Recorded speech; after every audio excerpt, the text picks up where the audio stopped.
Hey gang, it's Michelle Yang. Today I wanted to review the iPad 8th generation for you guys. I've had this iPad for about 1 year now, and I've gotten the 8th generation rose gold in the Wi-Fi only. I opted not to get the cellular version because I was not going to be using any sort of cellular service on my iPad because I do have an iPhone 8 already. I also bought the Apple Pencil and a few accessories as well, such as this case right here from Amazon and a paper-like screen protector as well, which kind of makes the glossy finishing of the iPad feel a lot more paper-like. So when you're drawing on an app such as Procreate, that's when I make my thumbnails on YouTube, it makes the feeling of drawing a lot more satisfying. This is the keyboard. It lights up like that, and I've really enjoyed having this keyboard. It's rechargeable and it's not as expensive as the Apple keyboard that you have to buy for the iPad, so I do really enjoy this because it was a cheaper option. I can link everything that I got in the description box below, so just check out the links on there. So let's get into the review. So this iPad is the iPad 8th generation rose gold, like I mentioned before. It is a regular iPad. In the regular lineup, they have the iPad Air, and the iPad Pro. And I just decided to get the iPad because it's still very functional and it has a lot of the general aspects that I was wanting in an iPad, but the price tag is still low and still cheap and not too expensive compared to the Air and the Pro. For me, I use my iPad for general usage such as playing games or watching a YouTube video or watching Netflix. One thing I do use my iPad for is when I go to the gym, I do bring my iPad, and since it doesn't have cellular, I do have to use Wi-Fi to download my episodes, but it's totally not a big deal, and I definitely enjoy doing that with my iPad. So I think it's definitely nice because when you're at the gym, it's better to have like a bigger screen than just your iPhone in front of you.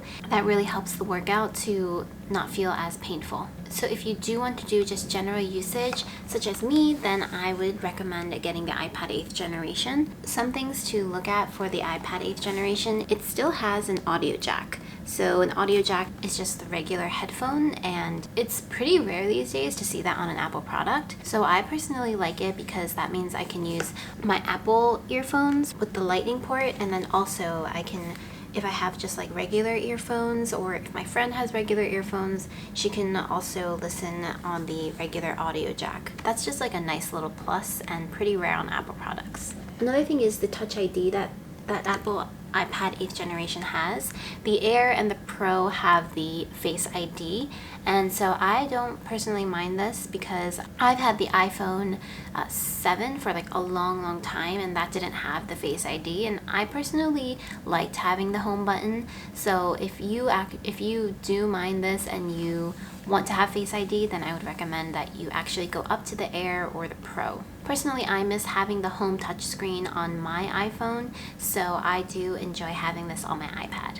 Another thing to look at are the top and bottom bezels of the iPad 8th generation, and you can see here that they're pretty thick compared to the iPad Air and the iPad Pro.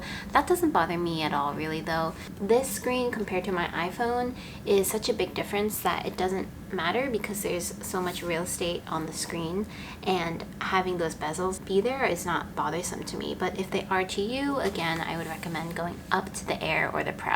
Different colors that the iPad 8th generation comes in are the silver, the rose gold, and the space gray, and I did end up getting the rose gold, and I do love this color. It goes perfectly well with the purple case that I bought on Amazon. So the color choice is a little bit limited, but I think that everyone can be happy with one of the choices that Apple provides. And then there's the cameras. So I use the cameras for FaceTiming my friends and family, and I would definitely say that if you are a camera fanatic and you need to have a good camera quality, then I would not recommend the iPad 8th generation.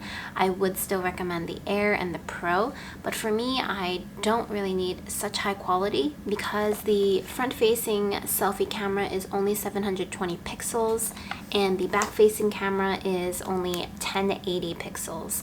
And so of course the camera is not the best quality compared to the Air and the Pro, but it really does the job for me and I'm perfectly fine with that. The next thing